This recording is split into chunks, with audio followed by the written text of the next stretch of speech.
2025 अब बस खत्म ही होने वाला है और हम साल की बिल्कुल आखिरी एकादशी पर बात करने वाले हैं। हाँ, आज की हमारी चर्चा का विषय है पौष पुत्रदा एकादशी। बिल्कुल। हमारे पास जो स्रोत हैं वो इसकी तारीखों, इसके मतलब और इसके पीछे जुड़ी एक बहुत ही दिलचस्प कहानी के बारे में बताते हैं। तो आज हमारी कोशिश यही रहेगी कि हम इसकी हर परत को खोलकर देखें और समझें कि ये एकादशी इतनी खास क्यों है। हाँ, खासकर उन लोगों के लिए जो संतान की कामना करते हैं। तो शुरू करते हैं। सबसे पहले तो यही कि पुष्यपुत्रदा एकादशी आखिर है क्या? देखिए, जैसा नाम से ही जाहिर है, ये हिंदू पंचांग के हिसाब से पौष महीने के शुक्ल पक्ष में आने वाली 11वीं तिथि है। ठीक है। और इस साल मतलब 2025 में यहीं पर मामला थोड़ा सा दिलचस्प हो जाता है। कैसे? पंचांग के हिसाब से एकादशी तिथि शुरू हो रही है 30 दिसंबर को सुबह करीब 7:50 पर। ओके। और ये खत्म होगी अगले दिन 31 दिसंबर को सुबह 5 बजे। परंपराओं में उदय तिथि का नियम चलता है। उदय तिथि यानी जिस दिन सूर्योदय के समय जो तिथि हो। बिल्कुल। तो उस नियम के हिसाब से व्रत 30 दिसंबर को रखा जाएगा। ठीक है, तो सामान्य तौर पर 30 दिसंबर। लेकिन फिर 31 दिसंबर वाली बात कहाँ से आई? वो वैष्णव संप्रदाय के लिए है। उनके जो नियम है वो थोड़े अलग हैं। वो दशमी तिथि से मिली हुई एकादशी को नहीं मानते। अच्छा। तो उनके लिए व्रत रखने का सही दिन 31 दिसंबर होगा।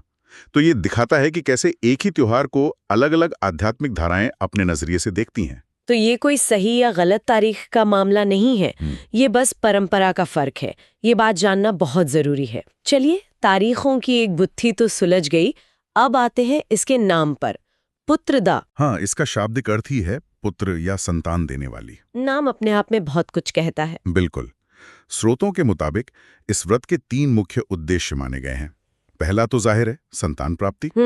दूसरा, जिनकी संतान है उनकी लंबी उम्र और अच्छे स्वास्थ्य के लिए। और तीसरा, घर में सुख समृद्धि के लिए।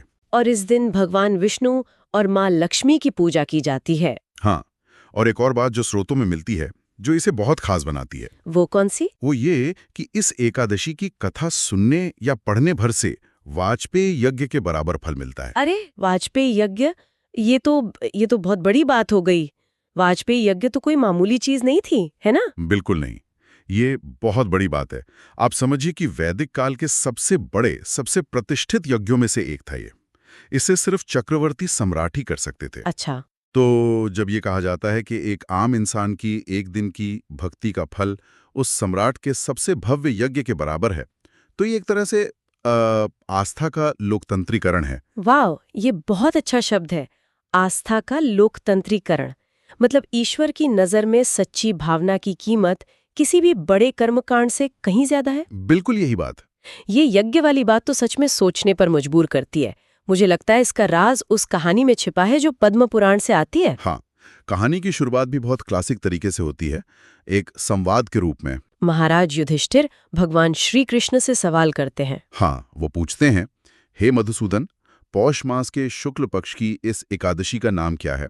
इसकी विधि और महत्व क्या है? कृपा करके बताइए। और श्री कृष्ण जवाब में कहते हैं कि इसका नाम पुत्रदा है। ये सारे पापों को खत्म करके संतान का सुख देने वाली है। और वो ये भी जोड़ते हैं कि इसके पुण्य से इंसान तपस्वी, विद्वान और धनवान बनता है।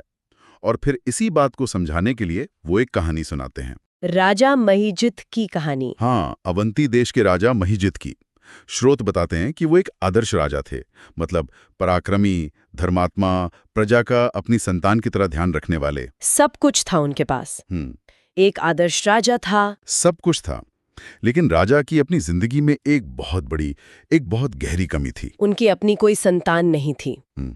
और एक राजा के लिए ये सिर्फ एक व्यक्तिगत दुख नहीं होता, ये तो पूरे राज्य के भविष्य का सवाल है। बिल्कुल। तो वो बाहर से भले ही सफल दिखते थे, पर अंदर से बहुत दुखी और चिंतित रहते थे। और कहानी बताती है कि इस दुख का कारण इस जन्म में नहीं, बल्कि उनके पिछले जन्म में था। एक मिनट, यहां मुझे एक बात थोड़ी सी खटक रही है। मतलब राजा इस जन्म में सब कुछ सही कर रहे थे, एक आदर्श शासक थे, फिर भी उन्हें सजा मिल रहे थे। ये बहुत अच्छा सवाल है। आज के नजरिए से देखें तो ये थोड़ा अजीब नहीं लगता कि कोई ऐसी गलती के लिए भुगते जो उसे याद भी नहीं? हाँ, पर इसे सजा की तरह देखना शायद सही नहीं होगा। कर्म का जो सिद्धांत है वो इसे एक कॉस्मिक बैलेंस की तरह देखता है, कारण और परिणाम का नियम। जैसे कोई कर्ज। बिल्कुल। जैसे अगर आपने कोई कर्ज लिया है और आप भूल गए तो भी कर्ज तो बना रहता है ना? तो राजा का ये दुख एक अनसुलझा हुआ कार्मिक कर्ज था। ये नजरिया दिलचस्प है। तो कहानी आगे कैसे बढ़ती है? राजा इस कर्ज से कैसे निपटते हैं? राजा अपनी इसी चिंता में डूबे एक दिन जंगल में निकल जाते हैं और वहां उनकी मुलाकात होती है लोमश ऋषि से। त्रिकालदर्शी ऋषि लोमश से। हाँ, जो अपने तप के बल से भूत, वर्तमान, भविष्य सब देख सकते थे। उन्होंने राजा के चेहरे पर चिंता पढ़ी और समझ गए कि ये कोई आम दुख नहीं है। और उन्होंने राजा से पूछा कि वो इतने दुखी क्यों हैं? बिल्कुल। राजा ने उन्हें अपनी संतानहीनता का दुख बताया। तब ऋषि ने अपनी दिव्य दृष्टि से राजा का पिछला जन्म देखा। और उन्होंने क्या देखा? उन्होंने कहा, हे राजन, पिछले जन्म में आपसे अनजाने में एक पाप हुआ था। एक बार आप एक तालाब से पानी पी रहे थे, तभी वहां एक प्यासी गाय आई और आपने उसे भगा दिया। अरे, बस इतनी सी बात? हाँ, वो गाय प्यासी रह गई। उसी कर्म का फल है कि आप इस जन्म में संतान सुख से वंचित हैं। मतलब अनजाने में हुई एक गलती का इतना बड़ा परिणाम? तो ऋषि ने सिर्फ कारण बताया या उसका कोई हल भी सुझाया? यही इस कहानी की खूबसूरती है। उन्होंने सिर्फ समस्या नहीं बताई, समाधान भी दिया।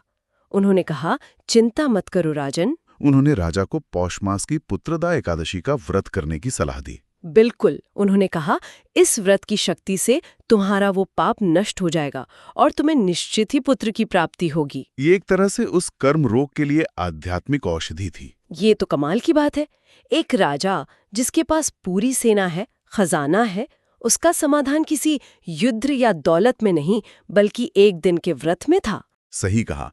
ये कहानी बताती है कि सच्ची शक्ति बाहरी नहीं बल्कि आंतरिक होती है, आस्था में, श्रद्धा में। और राजा महिजित ने इस बात को समझा। और उन्होंने अकेले व्रत नहीं किया, उन्होंने अपनी पूरी प्रजा के साथ मिलकर ये व्रत किया। हाँ, ये बहुत महत्वपूर्ण बात है।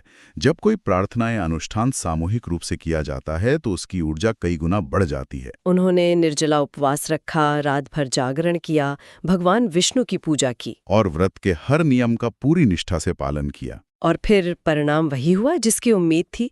व्रत के कुछ समय बाद रानी गर्भवती हुई और उन्होंने एक तेजस्वी पुत्र को जन्म दिया। हाँ, राजा का सालों का दुख खत्म हो गया, राज्य को अपना उत्तराधिकारी मिल गया और चारों तरफ खुशियां छा गईं। ये कहानी सिर्फ संतान पाने की नहीं है, ये उम्मीद की कहानी है। बिल्कुल, ये इस बात का प्रतीक है कि अगर मार्गदर्शन सही हो और प्रयास पूरी श्रद्धा से किया जाए तो जिंदगी की बड़ी से बड़ी बाधा भी पार की जा सकती है। कहानी के अंत में भगवान कृष्ण युधिष्ठिर से कहते हैं कि जो भी इंसान इस व्रत को करता है उसे इस जीवन में सुख मिलता है और अंत में वो वैकुंठ धाम को जाता है। हाँ, मतलब इसका फल सिर्फ इस दुनिया के लिए नहीं, परलोक के लिए भी है।